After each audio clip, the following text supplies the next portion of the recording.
लोकसभा प्रश्नकाल में नीट अनियमितता प्रसंग में जवाब रखिंट केंद्र शिक्षा मंत्री धर्मेंद्र प्रधान। एपटे यह प्रसंग में शिक्षा मंत्री इस्तीफा दाबी कर हंगामा करते विरोधी। शिक्षा मंत्री जवाब रखी कहते मामला सुप्रीम कोर्ट में रही, जहां निर्देश आसिबो आमे ताकू मानिबु। कोर्ट कहवा अनुसार नीट रिजल्ट वेबसाइट रे अपलोड करा जायछि। राहुल गांधी कहते जे परीक्षा सिस्टम रे त्रुटि रही।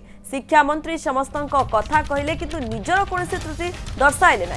नीट परीक्षा व्यवस्था फ्रॉड बोली राहुल गांधी अभियोग करते। धर्मेंद्र प्रधान कहते केवल हल्ला कले मिथ्या सत हो नाही, परीक्षा व्यवस्था को बकवास कहवा निंदनीय बोली कहते Dharmendra.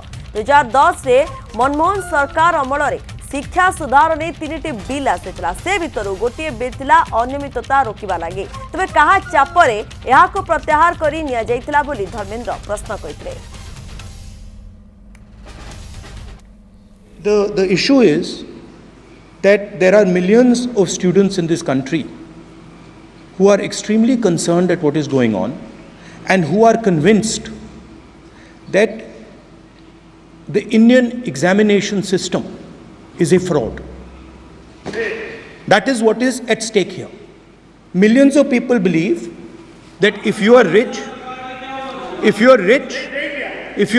and if you have money, you can buy the Indian examination system. And by the way, and this is the same feeling that the people in the opposition have.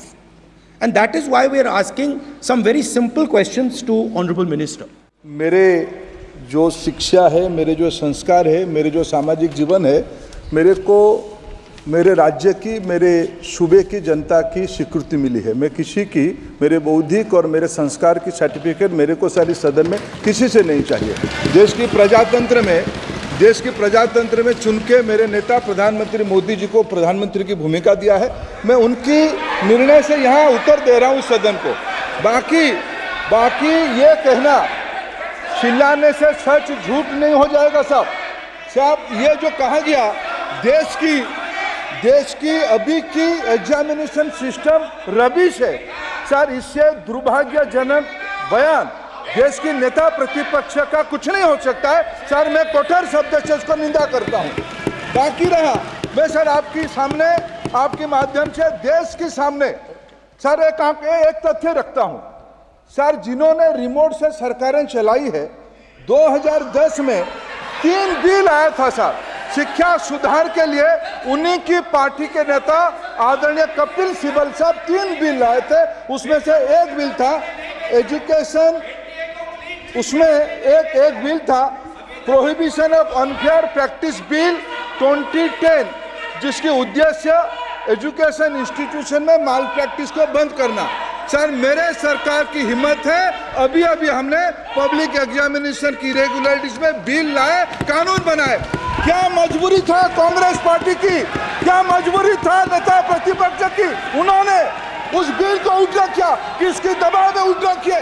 क्या निजी मेडिकल कॉलेज की दबाव में, उनकी घूसखोरी की दबाव में उन्होंने उस बिल को उल्टा किया था? सच सुनने की सामने ही है। ये मैं किसी की विद्वता पे प्रश्न नहीं उठाता हूं, लेकिन सच 2010 में शिक्षा सुधार की बिल उन्हीं की सरकार ने लाया था, दबाव में उन्होंने उल्टा किया। ये हमको प्रश्न पूछते हैं।